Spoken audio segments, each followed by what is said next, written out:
Okay, so this week we're going to look at earthquakes. So now that we've gone through structures, we're going to talk through folds and faults. So now we're going to carry on with our faulting by talking about earthquakes.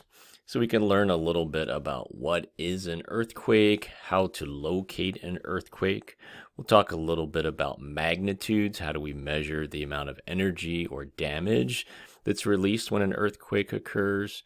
And then we'll talk a little bit about, some of the effects that we see from earthquakes. Of course, there's ground shaking, but there's other types of hazards associated with that. Sometimes fires, landslides, some other weird terms called liquefaction occur in certain places. So for this week, because we're not going to meet in person, we are going to do the lecture material, including the lecture quiz here. And don't forget, you're also going to do an online lab. So when you look at the module for earthquakes, you're going to see a plate tectonics lab. And so there'll be a video on one of those plate tectonics links that'll explain how the online lab works. I did it briefly in class, but I'll go over and go through it with you so that you can kind of see it. And then when you get to the lab, you're going to click a link that takes you outside of Canvas to a web page, and that's how you'll kind of complete that lab activity. But for the lecture portion, you do have the PowerPoint here. It's broken up into kind of two phases here, so you can watch the videos that go over the PowerPoint or go through the PowerPoint or both.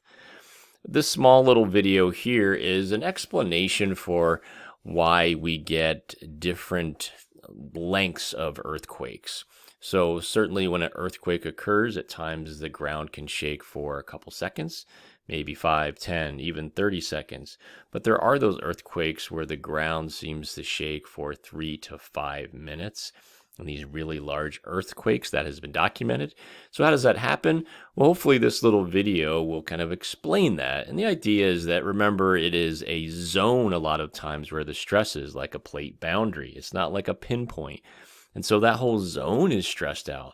And once we initially have a failure along that zone, it can initiate failures all along that contact between the two plates. And then this can set off multiple earthquakes that keep shaking the ground for a long period of time. So hopefully you can take a look at that and that'll help. A few other things I've just added. There's a couple YouTube videos you can watch. This one here, if you just watch it from the time frame that's indicated here, it's basically a collection of cell phone videos of the ground shaking. It's probably about as close as you can get to an earthquake. And so this is from the Japan in 2011 earthquake that occurred. So you can go ahead and take a look at that. One of the hazards that I mentioned was something called liquefaction. It's kind of where the soil reacts like a liquid for a short period of time. And this is a great demo. And once again, it's only about 3 minutes long.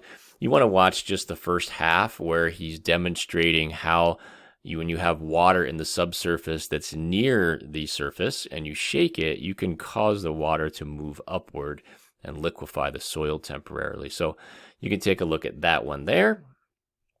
That's all related to, of course, the lecture quiz. And then there's an article about an earthquake that occurred, the largest earthquake ever recorded. So you can read that little blurb there and take that article quiz.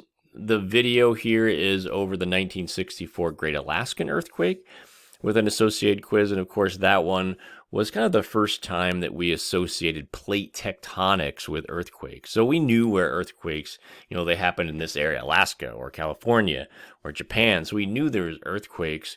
Didn't always know why and had to have a good explanation for that. And this was the first time the whole plate tectonic theory and the idea of plates ramming into each other would cause that. So that was kind of a landmark earthquake, if you like. Then for the homework, just some additional questions about earthquakes. And so here you can download the PDF or the Word doc, and then just like you've done before, you can fill it out and then submit that. So that's what the lecture portion is. So remember, there is a lab portion. Do not forget to do that. It is in the module. And once again, I will put together a little video that walks you through how to do that.